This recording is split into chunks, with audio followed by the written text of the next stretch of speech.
ඉතින් සාදරයෙන් පිළිගන්න SEDU YouTube channel එකෙන් තවත් අලුත් වීඩියෝ එකකට. ඉතින් අද අපි කතා කරන්නේ සාමාන්‍යයෙන් papers වල එහෙම එනකොට දැකලා තිබ්බ බලසටහන් විවිධ බලසටහන් අඳින්න. ඉතින් අද අපි කතා කරන්නේ කොහොමද මේ බලසටහන් අඳින්නේ කියලා. ඉතින් වීඩියෝ එක යන්න කලින් තාමත් ඔය අපේ YouTube channel එකත් එක්ක එකතු වෙලා නැත්නම් රතු පාට subscribe button එක ඔබලා ඒ ළඟ තියෙන bell icon එකත් ඔබන්න. ඉස්සරහටත් අපි දාන videos ඔයාලා ළඟටම ගෙන්න ගන්න.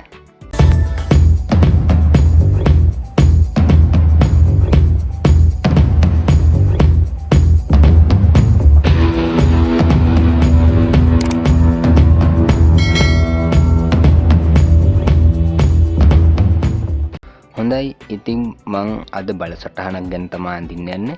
ඉතින් මේ බලසටහනක් අඳින්න මුලින්ම මං කලින් වගේම page layout ගිහලා page එක හදා ගන්නවා. ඊට පස්සේ ගිහලා insert කියන බටන් එක ඔබලා අදාළ shapes ගන්නවා. ඉතින් මම බලසටහනක් අඳින නිසා මම මෙතන ගන්නවා ඍජු කෝණයක්. ඊට අමතරව ගන්නවා මේ ආකාරයට තිග රේඛාවක්.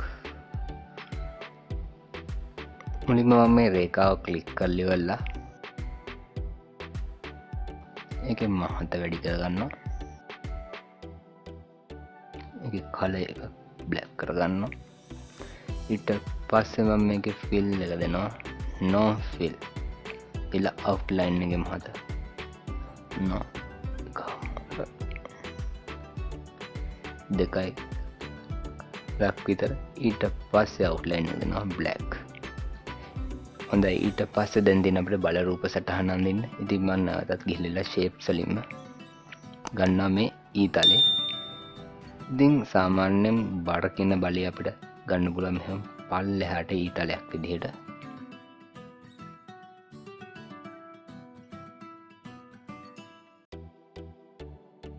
මේ විදිහට අපි පල්ලෙහාට දාලා ගන්නවා. බර කියන බලේ අදලා අරගෙන විදිහට පල්ලෙහාට ගේනවා. ඉතින් දැන් ඔයාලට බලා ගන්න පුළුවන් බර කියන බලේ පල්ලෙහාට පිටවල දෙනවා. ඉතින් කලින් වගේම ගිහිල්ලා මම ඒකේ ප්‍රමාණය වැඩි කරලා කලර් එක බ්ලැක් දෙනවා. හරි. ඊට පස්සේ මේ බල පද්ධතියටම තව අපිට ඕනේ පල්ලෙහාට බලයක් තියෙනවා. අනිවාර්යෙන් ඉහළට බලයක් තියෙන්න ඕනේ. ඒ නිසා ඉහළට යන බලේ මම මේ පැත්තෙන් මේ විදිහට අඳිනවා.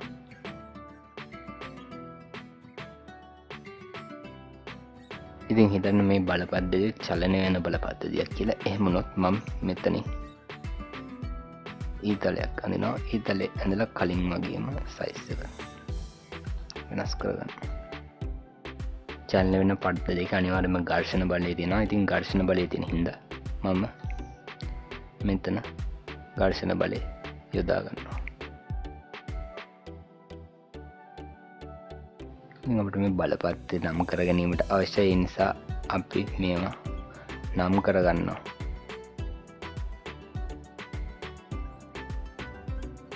ඉතින් කලින් වගේ මේකේ outline එක අයින් කරනවා. මම fill එකත් අයින් කරනවා no fill. ඊට පස්සේ මම මේක ටිකක් ලොකු කරගන්නවා. මේකේ copy ටිකක් ගන්නවා. අරගෙන ඉන්න මෙතනට දානවා. මෙතන පදේ වෙනස් කරගන්නවා. F S කියලා. ඉතින් S අකුර අපිට subscript වෙනවා. subscript ගන්න වෙනවා. ඊට පස්සේ අපිට මෙතන බලය එනවා.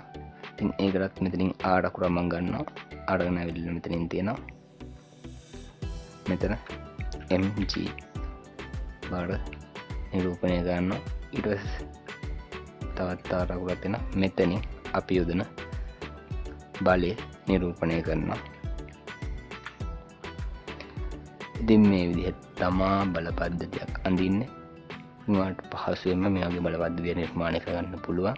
ඉතින් තාමත් අපේ YouTube channel එකත් එක්ක එකතු වෙලා නැත්නම් රතු පාට subscribe button එක ඔබලා ළඟ තියෙන bell icon එක ඔබලා ඉස්සරහට අපි දාන videos ඔයාලා ළඟටම ගෙන්න ගන්න. ඉතින් අදට ගිහිල්ලා එන්නම් අපි SLEDU අලුත් වීඩියෝ එකකින් ඉක්මනට මුණ ගැහෙමු.